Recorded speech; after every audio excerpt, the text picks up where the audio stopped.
Died in Police Custody by Caitlin Johnstone.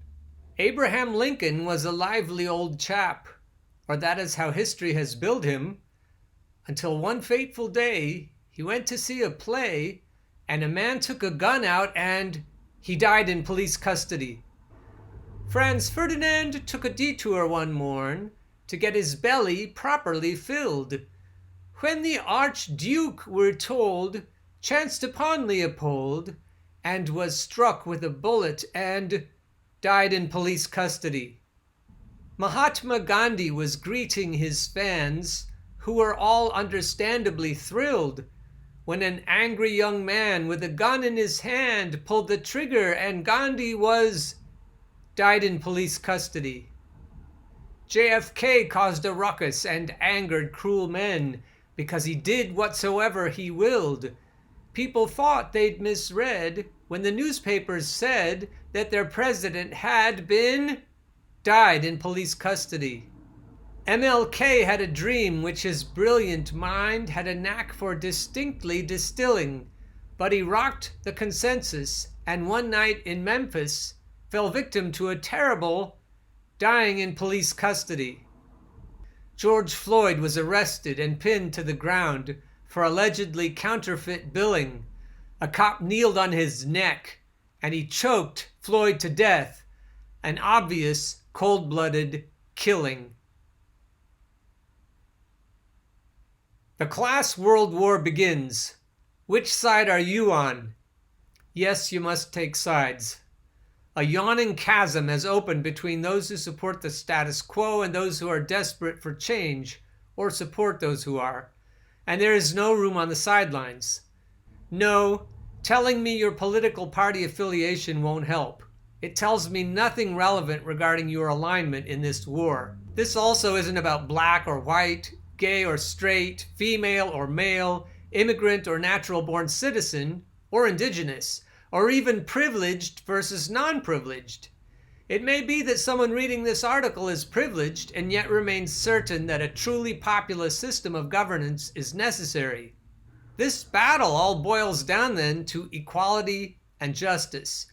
So here's the first question. Do you believe in inalienable rights?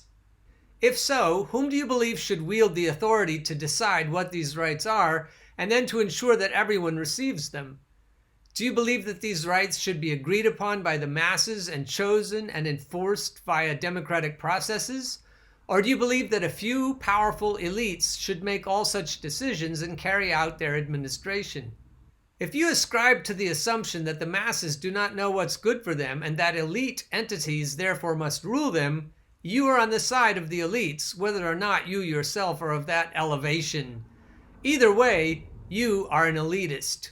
Here's a quote by Noam Chomsky.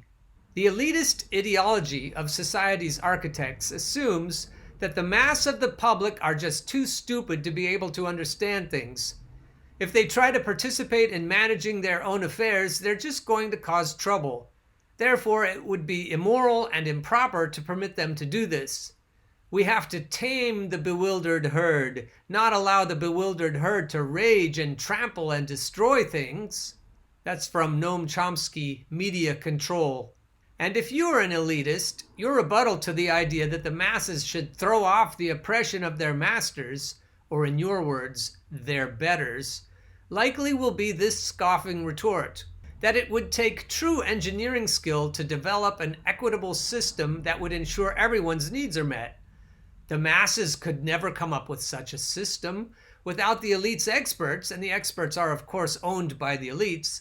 The best the masses can hope to achieve would be to knock down the current exploitative, by design, system and be left with nothing but chaos to replace it. And in the aftermath, the elites again would rise to the top and engineer a system even more exploitative to ensure that the masses will never again grow so brazen as to think that they ever again can be permitted to escape their servitude. You masses should understand that the only way to achieve justice is if you beg us elites to give it to you. You are not capable on your own ever to develop a just system that exists for the benefit of all. But this is only what you want us to believe.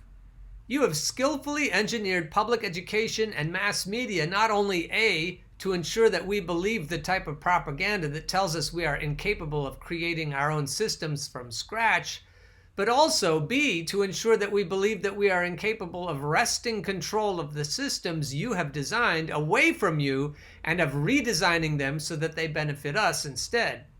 It all comes down to authority every time, not to expertise, not even to ethics. And the central question, believe it or not, is not whether there should be authority in the first place. Discussions about anarchism typically break down on this very point. The central question, rather, is whether authority should be wielded to ensure that there is freedom to bully others, or whether authority should be wielded to ensure that there is freedom from being bullied by others. Regardless of whether authority is wielded democratically or by a few elites, authority is a necessary part of every viable solution to the problem of how humans can coexist equitably.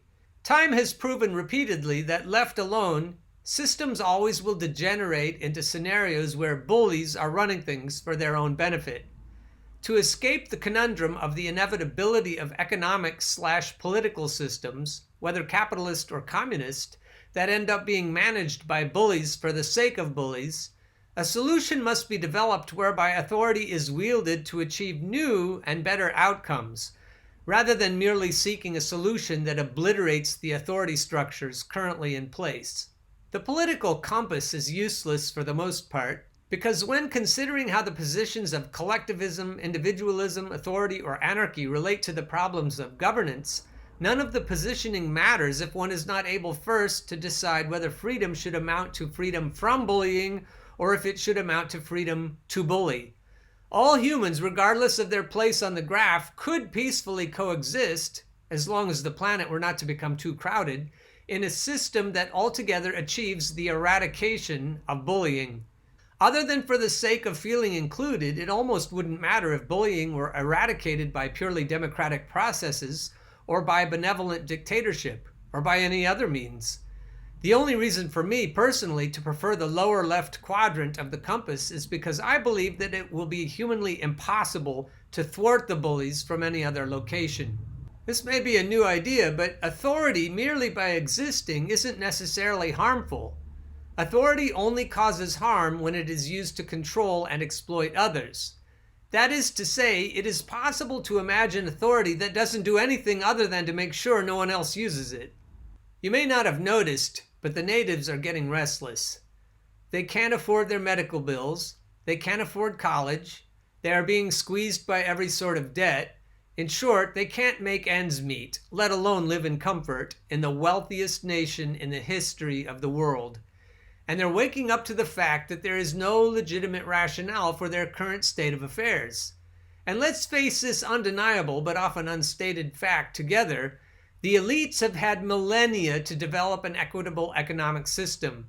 If there ever has been any intention of their developing such a system, it would have been here long before now. Is economic freedom an inalienable right? What most working class Americans possess is nothing like true freedom. They are kept just comfortable enough so that they will continue to serve as cogs in the machinery, but their productivity has been harnessed and commandeered by the captains of industry and their paid accomplices. Many in the U.S. who work 40 or more hours per week must apply for public assistance. According to data from the U.S. Bureau of Labor Statistics, BLS, the average productivity per American worker has increased approximately 400% since 1950. The productivity of the labor force has increased dramatically, but wages have been uncoupled from that productivity.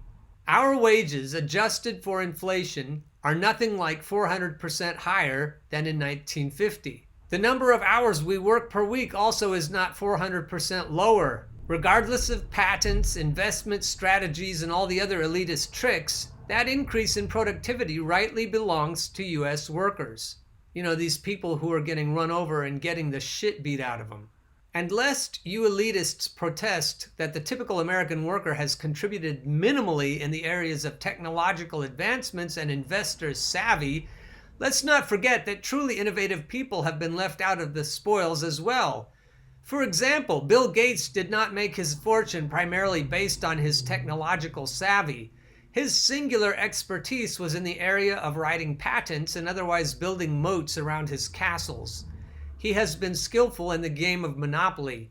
To put it succinctly, he has been skillful in cutting others out of the profits that they deserve. He has shortchanged the many producers of his fortune and also has made it more difficult for other entrepreneurs to generate their own profits. And now workers, the true producers of all wealth, are growing increasingly insistent about being cut into the deal. As I pointed out in this other article that I read to you recently, George Floyd was attempting to make a purchase with money not printed by our masters. He was trying to be his own Robin Hood. I see nothing wrong with such tactics. If the government refuses to make its citizens whole during a pandemic, and not through charity, but based on the productivity that U.S. workers have generated, the government deserves to be robbed. And if the government is not willing to share commensurately the fruits of worker productivity in normal times, they deserve to be robbed then as well. Until we learn to create our own money, looting may become the most effective way to wake up the powers. Far more effective than mere voting.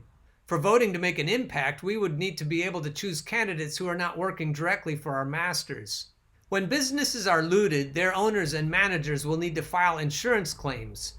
Insurance companies already receive federal bailouts, so they should be fine. The crux of the matter is that we, the people, are done begging.